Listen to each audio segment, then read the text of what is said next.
আজিজ বেনজির প্রসঙ্গে নানা মন্তব্য আছে, এই যে আর কত আজিজ বেনজির আওয়ামী লীগে আছে, এই আওয়ামী লীগ আজিজ বেনজিরেরই আওয়ামী লীগ। আজিজ এবং বেনজির, বাংলাদেশে আজিজ বেনজির কিন্তু আজকে সৃষ্টি হয়নি, অনেক আগে থেকেই সৃষ্টি হয়ে আছে। তবে এগুলো কিছু কিছু প্রকাশ হয়েছে, কিছু কিছু ধরা পড়েছে, কিছু কিছু ছোটোখাটো কিছু বিচার হয়েছে, এরকম বহুত ঘটনা আমরা দেখেছি। সালাম ভাই একটা কথা বললেন, দেশটা কোন দিকে যাচ্ছে, আসলে রাজনীতি আছে কিনা উনি প্রশ্ন তুলেছেন। রাজনীতি নাই এটা কিন্তু সঠিক না। রাজনীতি আছে, রাজনীতি আছে বলেই পার্লামেন্ট আছে, রাজনীতি আছে বলেই ওনারা মিটিং করতে পারছেন, আমরা মিটিং করতে পারছি, ওনারা মিছিল করছেন, আমরা মিছিল করছি, টক শো করতে পারতেছি, সব দল এক টেবিলে বসে আমরা কথা বলতে পারতেছি। এটা কিন্তু রাজনীতির ধারা। সুতরাং রাজনীতি আছে। দেশটা কোন দিকে যাচ্ছে এই প্রশ্নে আমার এটা হলো এই যে একটা সরকার যখন থাকে তার যদি বিরোধী দল যথাযথ অ্যাক্ট না করে তাহলে কিন্তু সরকার নানা ধরনের ভুল করতে পারে। তারপরে সরকারের মধ্যে যারা, এই যে প্রশাসনের মধ্যে যারা আছেন, তাদের সেই সমস্ত ভুল ত্রুটি তুলে ধরার লোকটা কোথায়?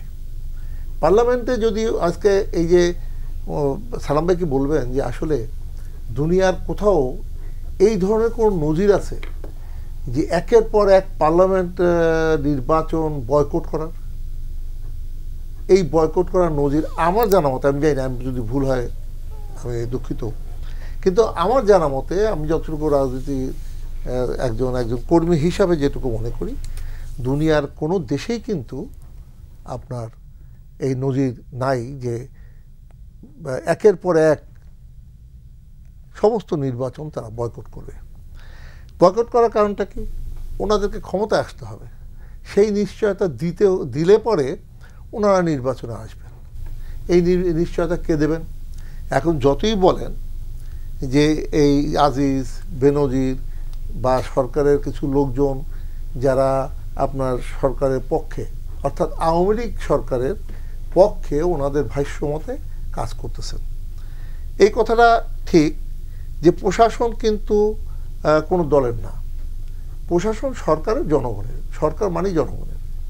এখন সরকার যখন প্রশাসন কার্যক্রম পরিচালনা করে, সেই ক্ষেত্রে সরকারের যে নিয়ম নীতিগুলো সেগুলো তাকে অনুসরণ করতে হয়। আমরা যারা পার্লামেন্ট মেম্বার তাদের কিন্তু আমাদের পার্লামেন্টে কিন্তু কিছু নিয়ম নীতি এগুলোকে অনুসরণ করতে হয়। এই জায়গাটাই তো প্রশ্ন উঠছে যে যখন আজিজ আহমেদ বেনজির আহমেদরা অনিয়ম ক্ষমতার অপব্যবহারে জড়ালেন, তখন আওয়ামী লীগ কি করলো?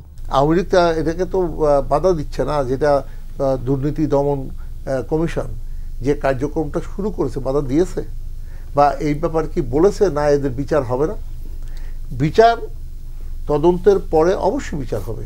আপনি একটা জিনিস ঘটনা বলি, ফরিদপুরের ছাত্রলীগের ছেলে, তারা আপনার এই ঘটনাটা একটু আমাদের মাননীয় প্রধানমন্ত্রী বিআই মোশাররফ হোসেন সাহেব, উনি এমপি ছিলেন, ওনাকে তো তার বিরুদ্ধে ব্যবস্থা নিলেন, দলীয়ভাবে ব্যবস্থা নিলেন। তারপরে এই যে বিষয়গুলো, সেখানে যে তদন্তগুলো হচ্ছে, কোনো জায়গায় কি বাধা দিয়েছে? সুতরাং এর পরে তদন্ত করে চার্জশিট হবে,